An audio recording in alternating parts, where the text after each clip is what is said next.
My name is Ethan Carter, and 8 years before that Thanksgiving, I was standing alone in a freezing warehouse that smelled like rust and dust, staring at a folding table that served as my office and wondering if I had just made the biggest mistake of my life.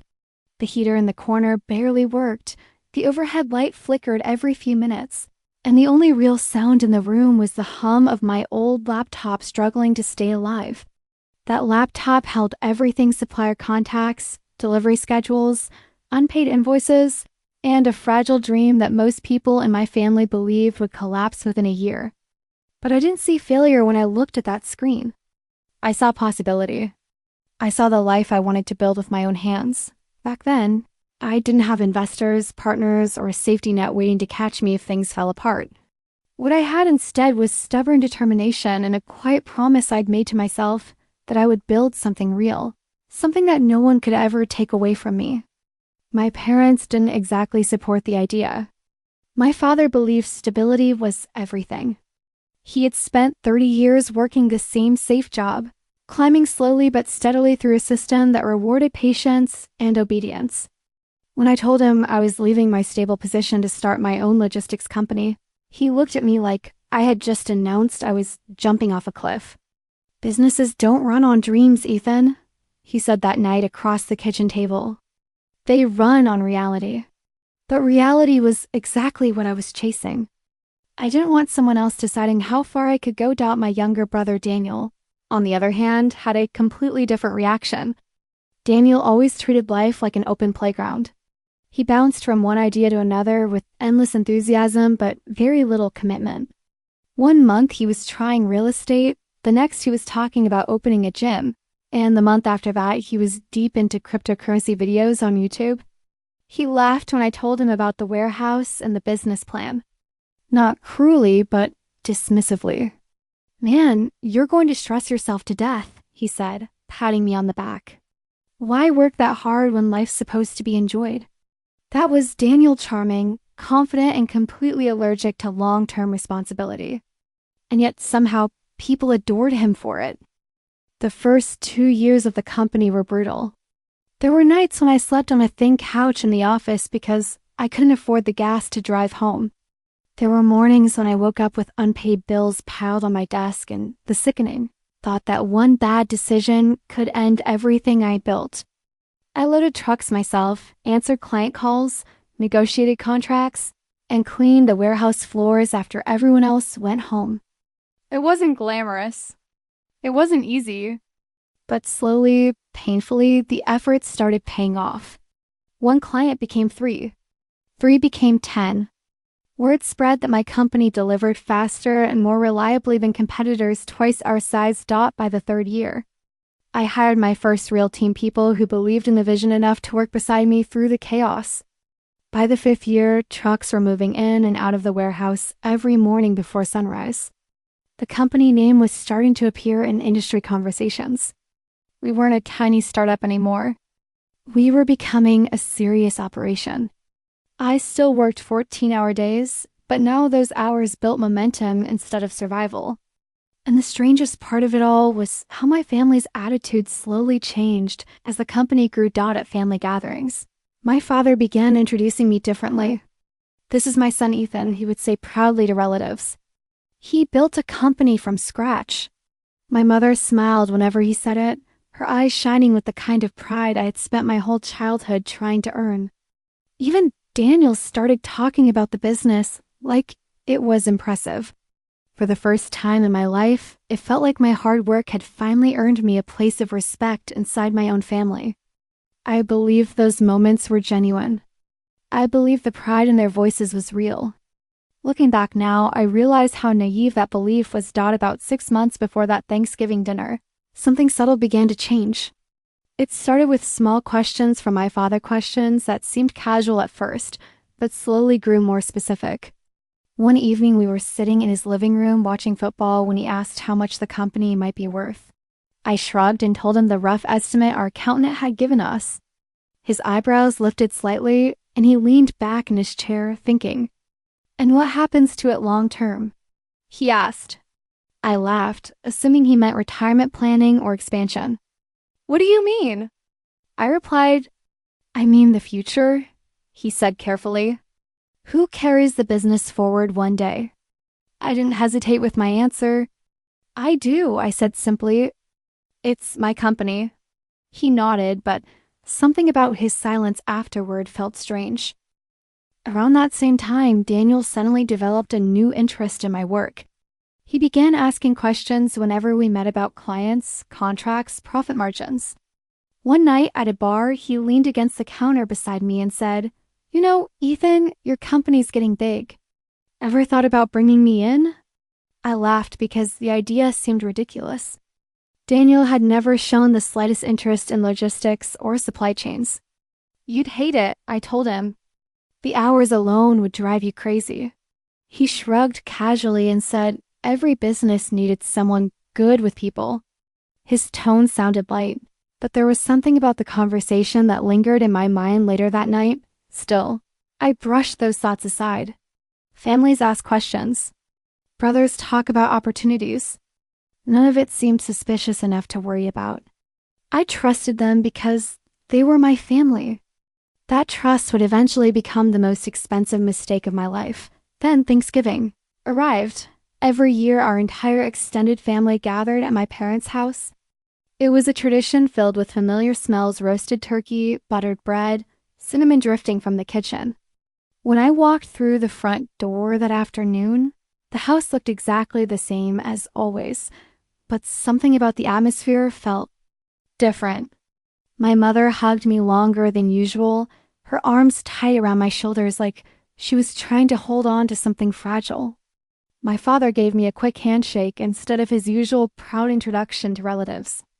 And Daniel seemed unusually cheerful. Moving around the room with restless energy. We all sat down around the large dining table, while plates filled with food and conversations bounced between relatives. On the surface, everything seemed normal: laughter, stories, glasses clinking together. But beneath that noise, I felt tension building in the room like an approaching storm. I couldn't explain why. I only knew the feeling wouldn't go away. Halfway through dinner, my Aunt Margaret suddenly stood up from her chair. Aunt Margaret had never been the quiet type. She believed honesty was more important than comfort, even when that honesty caused chaos. She tapped her wine glass lightly with a fork, and the room gradually fell silent as everyone looked up at her. I wasn't planning to say anything tonight. She began slowly, scanning the table, but I can't sit here pretending everything is normal. My father stiffened immediately in his seat. Margaret, he said sharply, but she ignored him. Her eyes moved across the table until they landed directly on me. The expression on her face wasn't angry. It was worse. It was the look someone gives when they're about to reveal a truth that will hurt. Ethan, she said carefully, did your parents ever tell you what they did with your company? The fork slipped from my hand and clattered against my plate. My heart began pounding as confusion spread through my mind. My company? I repeated. She nodded once, and then she said the sentence that shattered my entire world. They signed it over to Daniel. For a moment, the room felt like it had stopped breathing. Conversations died instantly. Several relatives gasped. I turned slowly toward my parents, waiting, hoping for one of them to laugh and say this was some terrible misunderstanding, but neither of them spoke. My mother stared down at the tablecloth. My father avoided my eyes. And Daniel looked like a man who had just been caught stealing something he could never return. In that moment, the truth crashed into me with brutal clarity. The company I had spent 8 years building from nothing no longer belonged to me. And the people who had taken it were sitting right across the table. My own family. For a moment, I couldn't move. The words hung in the air like a crack of thunder that hadn't finished echoing yet. My mind struggled to catch up with what my ears had just heard. Signed it over to Daniel. The sentence kept replaying inside my head, repeating over and over as if my brain was desperately trying to correct it. It had to be wrong. It had to be a misunderstanding. I slowly turned toward my father, searching his face for the familiar calm confidence that always appeared when something in the family went wrong. He had always been the one who fixed problems, the one who explained things away with a simple sentence. But this time, he wasn't looking at me. His gaze stayed locked on the plate in front of him, his jaw tight, his shoulders stiff. "Dad," I said quietly, my voice sounding strange even to my own ears. "Tell me she's joking." The silence that followed felt unbearable. A few relatives shifted awkwardly in their chairs. Someone at the far end of the table cleared their throat. My mother reached for her glass of water with trembling hands. But she still didn't look at me. Finally, my father sighed, not the sigh of someone about to laugh off a misunderstanding. The sigh of someone who knew the truth had finally arrived. "Ethan," he said slowly. "It's not exactly the way Margaret said it." The words hit me like a slap. Not exactly. That wasn't a denial. That was confirmation. I pushed my chair back slightly, the legs scraping loudly against the hardwood floor. Every eye in the room was now on us, but I barely noticed them. My entire focus was on the 3 people sitting across from me. "What does that mean?" I asked, forcing the words out through clenched teeth. My father rubbed his temples like a man carrying a heavy burden. "It means things were getting complicated," he said carefully. "Your business was growing fast. You were under a lot of pressure." I stared at him, waiting for the part of the explanation that would make any sense, and I said. My mother finally spoke, her voice barely above a whisper. "We thought you needed help." "Help?" I repeated, feeling a bitter laugh rise in my chest. "So you made Daniel a partner?" Daniel shifted uncomfortably beside them. My father shook his head slowly. "No," he said. And then my mother finished the sentence he didn't want to say. "It was a transfer of ownership." The words landed like a hammer smashing through glass. A transfer of ownership. The room began to feel smaller, the walls closing in as the full weight of those words settled into my chest. 8 years. 8 years of sleepless nights, risk, sacrifice, and relentless work, and somehow my parents had decided they had the authority to hand it over to my brother like it was a spare car key. I turned toward Daniel. He still hadn't looked at me. "Daniel," I said quietly. He rubbed the back of his neck, his eyes fixed on the table. "Look at me." Slowly, he lifted his head, and the guilt written across his face told me everything I needed to know. "You knew about this?" I asked. He hesitated for a moment, then nodded slightly. "Yeah," he admitted. "I knew." The word felt like a knife sliding between my ribs. "You knew," I repeated slowly, trying to keep my voice steady, "that they were signing my company over to you. And you didn't think to mention it?" "I was going to tell you," he said quickly, the sentence spilling out like he had rehearsed it before. "Things just happened fast." A bitter laugh escaped my throat before I could stop it. "Fast?" I said. "Legal transfers don't happen fast, Daniel. Paperwork like that takes months." No one argued with that.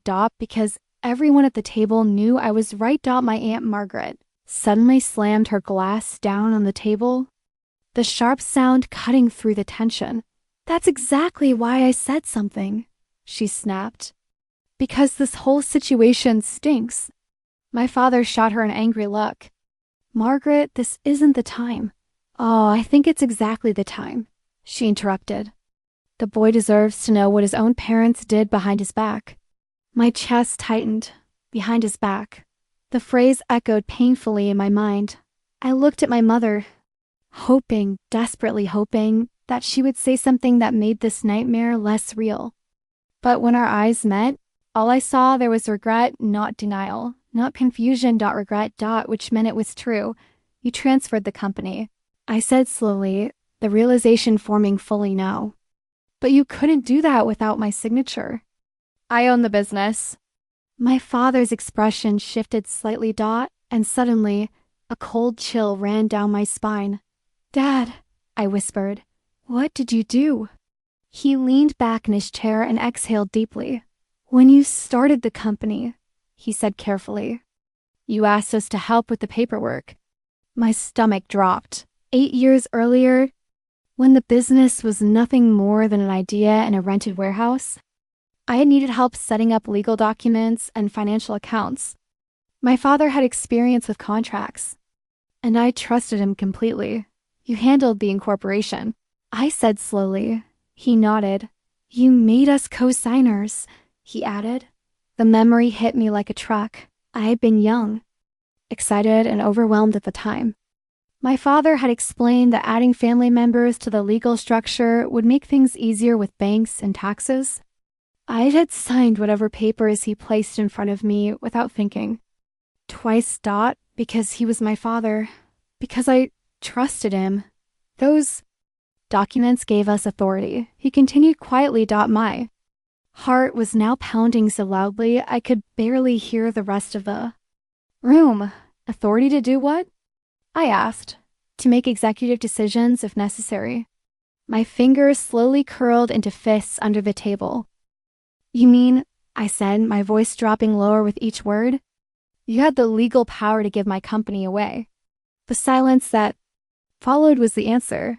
8 years of work gone, not because the business failed, not because I made a bad decision, but because the two people I trusted most in the world had quietly taken control and handed everything to my brother for the first time in my life.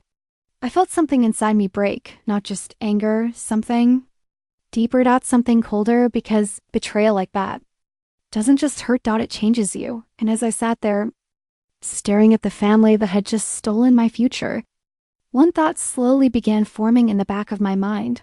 If they thought they had won, they had no idea who they had just made their enemy. The room was still watching us. Forks rested untouched beside half-eaten plates. The smell of roasted turkey and gravy still floated through the house, but suddenly it felt nauseating. Like the entire dinner had turned into a cruel joke. 8 years of work, and they had signed it away like it meant nothing. I pushed my chair back and stood slowly, my legs stiff beneath me. Every pair of eyes followed the movement. Some relatives looked shocked. Others looked deeply uncomfortable, like they wished they could disappear into the walls. But the only people I cared about were sitting directly across from me. My parents. And Daniel. Let me understand this, I said slowly, forcing the words through the tight knot in my throat. You used paperwork I trusted you with to take control of the company, and then you gave it to him. My father straightened slightly, his expression defensive now. It wasn't like that, he said. You're twisting the situation. I stared at him. Then explain it to me. My mother finally lifted her eyes. Tears already forming. Ethan, sweetheart, we were thinking about the future. I let out a quiet, hollow laugh. The future? I said. Whose future? Daniel shifted again in his chair, clearly wishing the ground would swallow him. My father leaned forward, resting his hands on the table. Your company has grown quickly, he said, his tone taking on the calm authority he used whenever he believed he was being reasonable. Too quickly. You were carrying the entire weight alone, so you stole it? I asked. It wasn't theft, he snapped. Then what was it? His jaw tightened. A decision. He said. The word hung between us like poison. My Aunt Margaret scoffed loudly from across the table. A decision that conveniently benefits Daniel, she said coldly. My father shot her another glare. Daniel deserves a chance too. That sentence hit harder than everything else. Turned slowly toward my brother. Deserves? I said quietly. Daniel rubbed his hands together nervously. Look, Ethan. It's not what you think. Then tell me what it is, I said. He hesitated. And in that hesitation, the truth slipped through. They thought the company needed someone more balanced. For a second, I thought I had misheard him. Balanced? I repeated. You're intense, he said carefully. You're always working, always pushing. They were worried you'd burn out. I blinked in disbelief. So the solution, I said slowly, was to give everything I built to the brother who's never held a job longer than 6 months. A few relatives shifted uncomfortably. Daniel's face reddened. That's not fair. No, I said quietly. What's not fair is 8 years of my life disappearing because you wanted to play entrepreneur. My mother suddenly reached across the table. Ethan, please. Try to understand. I pulled my hand away before she could touch it. What exactly am I supposed to understand? I asked Dot, her voice trembled. Daniel has always struggled to find his path. I stared at her, Dot, and in that moment, something horrifying clicked into place. This hadn't been about business, Dot. This hadn't been about protecting the company. This had been about Daniel. They hadn't believed he could build something of his own, so they had given him mine. The realization felt like a punch to the stomach. You didn't do this because the company needed help. I said slowly, Dot. My parents said nothing. You did this because you felt sorry for him. Daniel's chair scraped loudly against the floor as he stood up. Don't talk about me like I'm some charity case. I looked at him. Aren't you? His fists clenched. I'm trying to make something of myself. With my work, I replied. The tension in the room felt explosive now that my father slammed his hand on the table. That's enough. The sudden noise made several relatives jump. You're acting like we destroyed your life, he continued angrily. You're still part of the company. I froze. What? My mother nodded quickly. Yes, of course you are.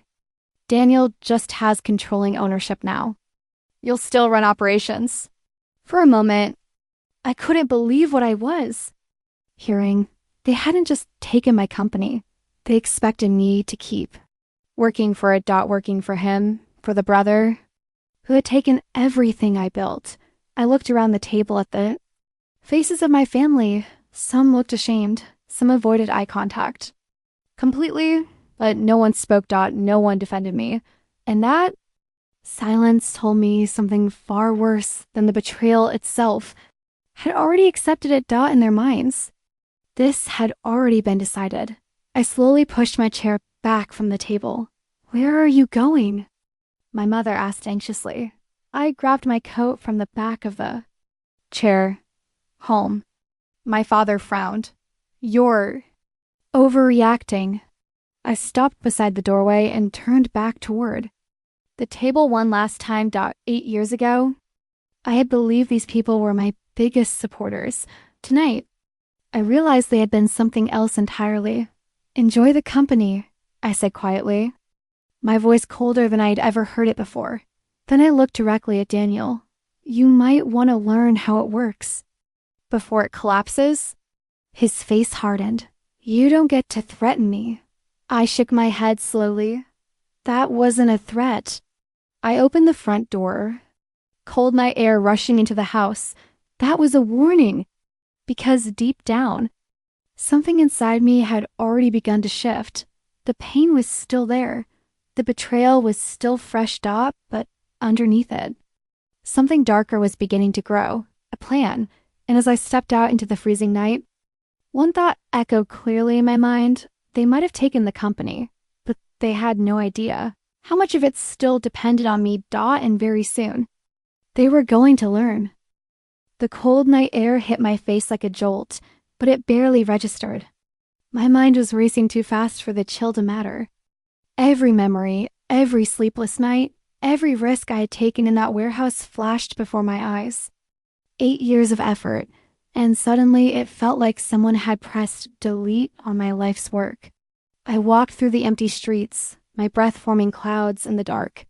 Each step echoed my anger, but beneath the anger, something deeper was taking root. Clarity. I wasn't going to cry.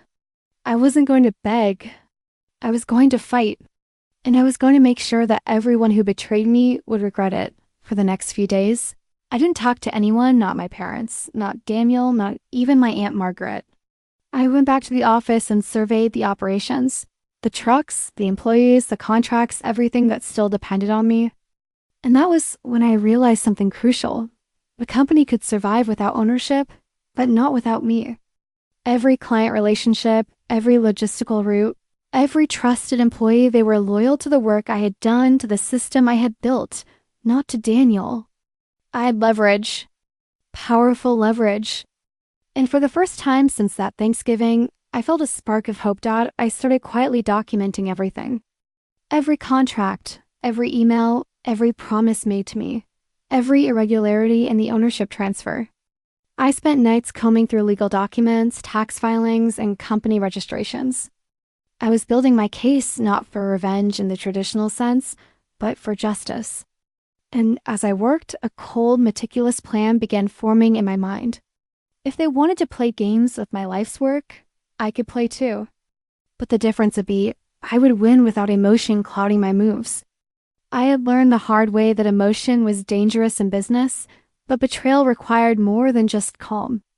It required precision. Meanwhile, Daniel was floundering. I started noticing small mistakes creeping into operations, contracts mishandled, suppliers confused, employees frustrated. The more he tried to assert control, the more he revealed how little he actually understood about the business. It was frustrating to watch, but I didn't intervene. Not yet. I let him stumble, let him make errors that could not be hidden. Every failed decision became another piece of evidence, another step toward restoring what was rightfully mine. I also reached out discreetly to a few key clients and suppliers. I didn't need to manipulate anyone. I just reminded them of my role, my history with the company, and the quality of work I had delivered. Their trust hadn't shifted, they had only been waiting for me to take back the reins. Slowly, quietly, alliances were forming, and the power balance began to tip back in my favor. For the first time since that Thanksgiving, I felt in control again, but the most important part of my plan was patience. I couldn't confront my family too early. Any rash move, and they could lock me out legally or manipulate perceptions further. I had to bide my time, strengthen my position, and let the chaos I had quietly engineered grow. And every night, as I returned home from the office, I visualized the moment I would finally face them. The look on their faces when they realized that the boy they thought they could manipulate had outmaneuvered them. It was intoxicating, a fire burning beneath the cold veneer of control I wore in public. Slowly, I began rebuilding my own life outside of the family drama. I reached out to investors who had initially ignored me years ago, people who now respected my resilience and my vision. I secured funding quietly, expanded operations in areas Daniel had ignored, and strengthened the very foundation my parents had tried to undermine. They had handed him ownership, but I was building power that ownership couldn't touch. And with every step, I grew stronger, sharper, and more certain that when the time came, the reckoning would be devastatingly complete by the time the next family gathering rolled around. I was no longer the man who had sat at that Thanksgiving table, betrayed and helpless. I was focused, prepared, and poised. The same tables, the same walls, the same house, the scene was set. But this time, I wasn't walking in to sit quietly. I was walking in to reclaim what was mine. The next Thanksgiving arrived with the same smell of roasted turkey and cinnamon in the air, but nothing about that house felt familiar anymore. I walked through the front door with my head held high, calm on the outside, storming on the inside. My parents and Daniel glanced at me with polite smiles, unaware of the storm I'd been quietly building for an entire year. I had learned everything I needed to know about patience, strategy, and leverage. This time, I was the one in control. The dining room was crowded, just like before, but I noticed every detail, the nervous glance Daniel threw at me as he tried to act confident. The way my father kept shifting in his seat as though the weight of last year's betrayal was pressing down on him more than he cared to admit. The subtle tension in my mother's shoulders. I took my seat deliberately, letting my calm mask the fury and preparation simmering underneath. For months, I had cultivated allies outside the family. Suppliers, key clients, even some employees had been quietly on my side. The web of influence I built would soon tighten around Daniel and the people who had betrayed me. Dinner began, polite conversations bouncing across the table. Aunt Margaret, of course, noticed the difference immediately. She raised an eyebrow at me, her expression unreadable, but a slight smile hinted she knew what was coming. Daniel, trying to maintain his usual charm, started talking about business casually, unaware that the man sitting across from him had already outmaneuvered him at every possible turn. I spoke carefully, slowly drawing him into topics I had prepared. Every question, every suggestion I made was calculated to highlight his weaknesses. contracts that had been mishandled, decisions that had been poorly executed, employees subtly praising me when he wasn't paying attention. By the end of the appetizer, Daniel was visibly flustered, his confidence cracking under the weight of his own incompetence being laid bare. My parents noticed too. I could see the subtle shift, the realization creeping in that this was not the same naive son they had underestimated last year. I let the conversation move naturally toward the company, keeping my tone calm, almost neutral. I heard there were some challenges with the shipment schedules last month, I said softly, glancing at Daniel. I wonder how that happened. His face paled. I thought the team had it under control, he muttered. I smiled faintly, not mockingly, but with the certainty of someone who knew they were winning. Sometimes, I said, a system built carefully over years doesn't always survive improvisation. The moment of revelation didn't need to be loud. It was quiet, slow, deliberate, and devastating. I had spent months building every piece of evidence, every scenario where Daniel's mismanagement became undeniable. And now the family who had betrayed me could see the truth with their own eyes. My Aunt Margaret's subtle nod of approval, my father's shifting gaze, my mother's silent concern, they all recognized the turning tide by the time dessert arrived. The atmosphere had shifted completely. Daniel no longer tried to assert control, his usual charm gone. He knew he was outmatched. I finally allowed myself a small, cold smile. It wasn't about gloating. It was about justice. Years of betrayal, deception, and sullen effort were finally being mirrored back to the people who thought they could outmaneuver me. And as I looked around the table, I realized something important. Revenge wasn't about anger, it was about strategy. It wasn't about hurting them, it was about restoring balance. Every action I had taken had been precise, controlled, and intentional. Daniel might have owned the papers, but I owned the relationships, the systems, and the loyalty that made the company function. And that gave me power far beyond what he or my parents had ever imagined. For the first time since that disastrous Thanksgiving, I felt calm.